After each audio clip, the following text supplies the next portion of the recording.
आज महिला दिवस है, विश्व महिला दिवस मनाया जा रहा है। नारी को बहुत ही कोमल कहा गया है शास्त्रों में, पुराणों में, अन्य जगहों पे।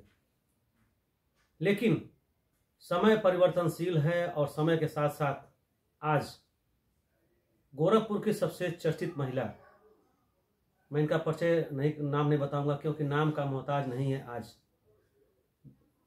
भारत की सीमाओं को पार करके नेपाल जैसे देश में जहां व्यापार करती हुई महिला हैं और काफ़ी संघर्षों से इन्होंने इस मुकाम को हासिल किया है और क्या इसके पीछे कितना दर्द झेला है, मैं जानने की कोशिश करता हूं। मैम नमस्ते, गोरखपुर समाचार में आपका स्वागत है। सभी दर्शकों को मेरा नमस्कार और आपके चैनल को बहुत बहुत धन्यवाद देती हूँ। नाम कि गोरखपुर समाचार चैनल को मैं बहुत बहुत धन्यवाद देती हूँ कि आपका चैनल उन छोटी छोटी प्रतिभाओं पे काम करता है जिस पे किसी की नज़र नहीं पड़ती, उस पे गोरखपुर समाचार की नज़र पड़ती है। तो इसीलिए मैं गोरखपुर समाचार को बहुत बहुत तहे दिल से धन्यवाद देती हूँ। और आपने हमसे कुछ सवाल किए, तो हर सक्सेस स्टोरी के पीछे कुछ न कुछ ऐसा होता है कि जिसको आदमी बहुत ही दृढ़ इच्छा शक्ति और मेहनत से करके आदमी उस मुकाम तक पहुंचता है।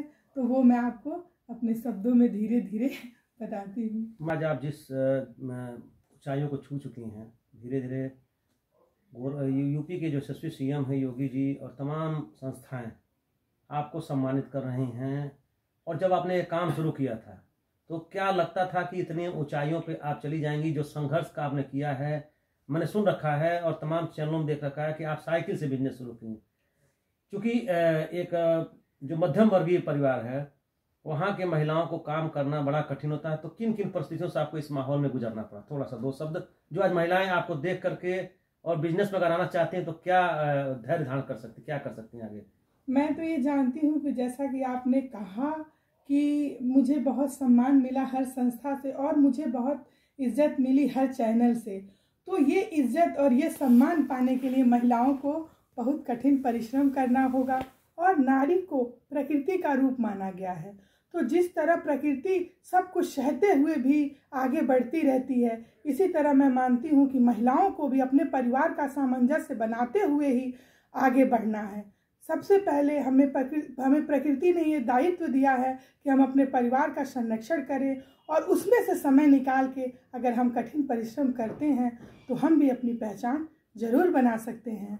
जिस तरह से मैंने अपने परिवार को देखते हुए मात्र 1500 रुपये से अपने बिजनेस की शुरुआत की थी। अमूमन 1500 रुपये नाश्ते पानी में ही खर्च हो जाते हैं, लेकिन मुझे दृढ़ इच्छा शक्ति थी और मैं अपने परिवार का सपोर्ट करना चाहती थी, अपने बच्चों का लालन पालन भी करना चाहती थी। इसीलिए मैंने कहीं नौकरी नहीं की, क्योंकि जब मैं नौकरी करती तो अपने बच्चे को छोड़ के मुझे घर से बाहर निकलना पड़ता। तो मैंने व्यवसाय का मैं तो व्यवसाय के बारे में कुछ जानती भी नहीं थी, क्योंकि मैं भी एक हाउसवाइफ थी, घरेलू महिला।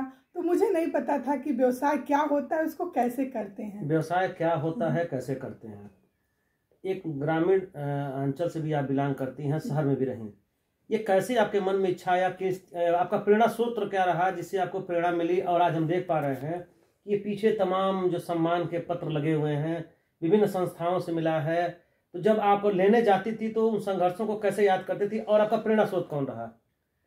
मेरा प्रेरणा स्रोत मेरा कर्म रहा है और मेरे पति रहे हैं और मेरा परिवार रहा है। मैं जानती हूँ कि जिस महिला को अपने परिवार में सपोर्ट मिलेगा वही समाज में कुछ कर पाएगी। तो मैं दर्शकों से कहना चाहती हूँ कि अपने घर में अपने बेटी को, अपने पत्नी को, अपनी माँ को, अपने बहू को, सबको सम्मान दीजिए और उसको समानता का अधिकार दीजिए। अगर वो आगे बढ़ना चाहती है तो आगे बढ़ के उसका सपोर्ट करिए, क्योंकि हर महिला हमारे जैसी नहीं होती कि सारा कुछ सामंजस्य बैठाते हुए आगे कुछ करे। तो थोड़ा सपोर्ट हमारे परिवार को भी करना होगा, तभी हमारी महिलाएं आगे बढ़ेंगी। जैसे मैं देख पा रहा हूँ कि ये डब्बे आप बनवाती हैं और तमाम तरह के हैं, अच्छे क्वालिटी के बन रहे हैं, जैसे लग रहा है कि दिल्ली से डब्बा बन करके आया हुआ है। क्वालिटी भी बहुत अच्छी है, ऐसा मैं नहीं कहता हूँ, जहाँ पे मैं देखता हूँ लोग बताते हैं। ये जो मशीनों का आपने चयन किया, तो इसकी ट्रेनिंग लेने कहीं बाहर गए कि कैसे हुआ? क्योंकि जो वर्कर हैं लोकल स्तर के हैं कि बाहर के हैं? वर्कर तो हमारे लोकल में भी हैं और मैंने एक बदायूं का कारीगर भी रख रखा है जो कि फैंसी बॉक्स बनाता है और इन महिलाओं को भी ट्रेंड करता है जो हमारी लोकल महिलाएं हैं। और सर जब मैं इस फील्ड में आई थी तब पैकेजिंग को कोई नहीं जानता था। पैकेजिंग एक बहुत छोटा सा विषय था कि लोग जानते थे हाँ मिठाई के डिब्बे होते हैं, लेकिन कैसे कैसे डिब्बे होते हैं, कैसा कैसा डिब्बों का प्रकार होता है। जब मैं इस लाइन में आई तो चूंकि महिलाओं का जो माइंड होता है क्रिएटिव माइंड होता है, वो हर चीज़ों को सजा संवार के बाहर निकालती हैं। तो मैंने फैशन डिज़ाइनिंग का भी कोर्स किया, मैंने सिलाई कढ़ाई का भी कोर्स किया। तो मैंने सारी प्रतिभाओं को अपने डिब्बे में निकाल दिया और मैंने अच्छे से अच्छे लेटेस्ट मॉडल के डिब्बे तैयार करने की शुरुआत की। तो इससे हमें अच्छे अच्छे प्रतिष्ठानों का ऑर्डर भी मिला और लोग पहले ये कहते थे कि नहीं ये तो माल गोरखपुर में नहीं बिक पाएगा, ये बहुत ही प्रीमियम है, ये बाहर बिकेगा, आप फेल हो जाएंगी। लेकिन मेरा ये मानना था कि जब आप कुछ अच्छा बनाएंगे, कुछ अच्छा देंगे तो लोग आपको सराहेंगे भी और आपका काम भी बढ़ेगा और एक अलग पहचान भी मिलेगी। जो महिलाएं आज कल कहती हैं मैं कहीं कहीं अगर कार्य करने जाती हैं शाम को थक जाती हैं, खाना बनाती कहती मैं बहुत थक गई हूँ, क्या ऐसी एनर्जी आप मंत्र देना चाहेंगे आज के महिलाओं को कि वो कुछ छोटा मोटा अपना व्यवसाय, मैं नहीं कहता बड़ी फैक्ट्री डालें, और जो ये आप बारीकी बता रही हैं ये आखिर टेक्नोलॉजी कहाँ से आपने सीखा इतनी अच्छी गत्ते बनाने के लिए, क्योंकि पहले